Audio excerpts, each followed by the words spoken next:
Welcome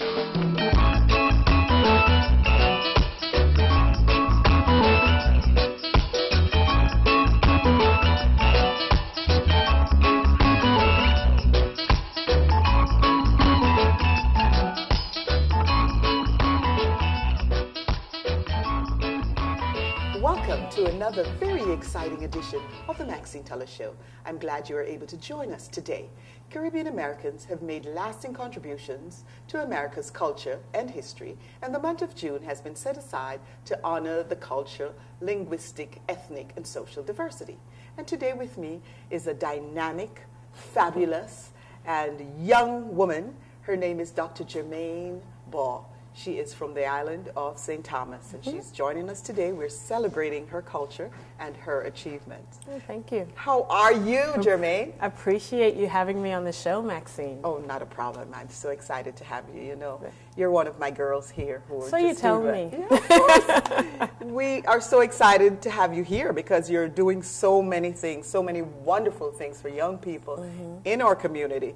And you're Caribbean, so we're celebrating you this month. Well, thank you. Thank you. All right. Tell me about your achievement. How did you get the position as president of Urban League of Broward County? Wow. The long story short, I've actually been with the Urban League since 1996.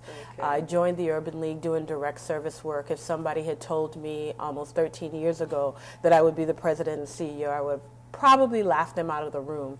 But the president and CEO, Donald Bowen, who's my predecessor, he left in 2006.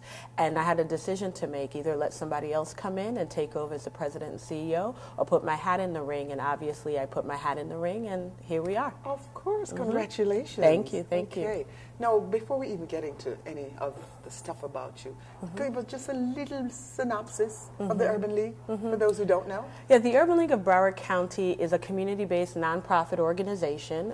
We were founded about 34 years ago with the purpose of serving African Americans and other minorities achieve economic and social equality.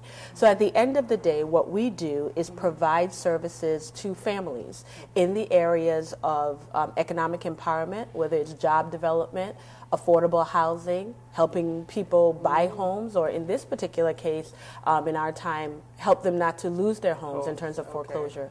We do a lot of work as it relates to youth development, run after-school programs, summer camps, and then the next big area that we work in is health prevention, a lot of diabetes prevention, HIV/AIDS prevention, and then the last piece is working with our community leaders and grassroots leaders, really helping them to understand how they can advocate for themselves. Okay.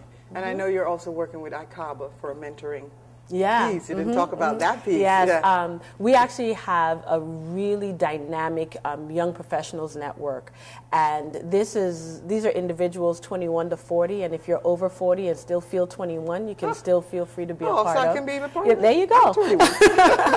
Of course. So ICABA actually approached the Urban League to do a mentoring program. It's exclusive to our young professional network members, and we actually just selected our first class last week, so we will be announcing that in about 2 more weeks. Okay, so why didn't you tell me about that? I didn't hear about it. You didn't hear about the new class coming out? No. But anyway, I'm glad I'm sure Jerome probably has you on the list to be a mentor. Oh my goodness, probably so. Yeah. But however, great. Now, I wanted to talk more about you now.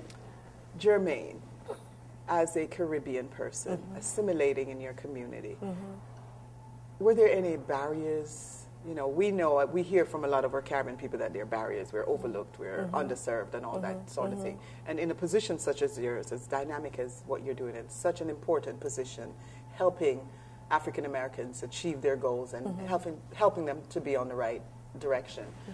That's a lot, you know, and you're doing wonderful. Talk to me about Germaine, the meat of Germaine. Germaine as a Caribbean person. I think the interesting thing about being in this position and being a Caribbean American is that the organization has been a traditionally African American organization. So when I first threw my hat in the ring, I think there was a question mark as to whether or not I should be allowed, you know, to be somewhat the president and CEO of a traditionally African American organization. So I think that for me, what it does is actually allows me to be a bridge between the African American population and the Caribbean American population. And I really treasure the opportunity to do that. So the essence of who I am, I think, is really a convener, a person who brings individuals together, regardless of wherever they may find themselves, poor, rich, African American, Caribbean, Caucasian. It really doesn't matter to me. Right. I know for a fact that you have a large segment of Caribbean in your district that you serve. How is that being received in terms of the parents? Or do they easily come out and say, hey, my kid is here, they need help, we need direction? How well, is it received, your services by them? How are the parents? Yeah, I think for Urban League and for people who are in need of our services, they are not thrown by the quote-unquote mission statement. Okay. When a person is in need, they put that off to the side and they look at the quality of the service. And the Urban League provides quality services in the areas that we just discussed. So I think that we have not had a challenge, I should say, in terms of attracting people from all areas. But more importantly, I think that we are very conscious to be culturally competent when we work with various cultural groups. All right. I tell you what, we're going to take a break. All right. And then when we come back, we'll talk a little bit more about Germaine. Okay. Germaine Baugh. All right. Stay tuned. We'll be right back.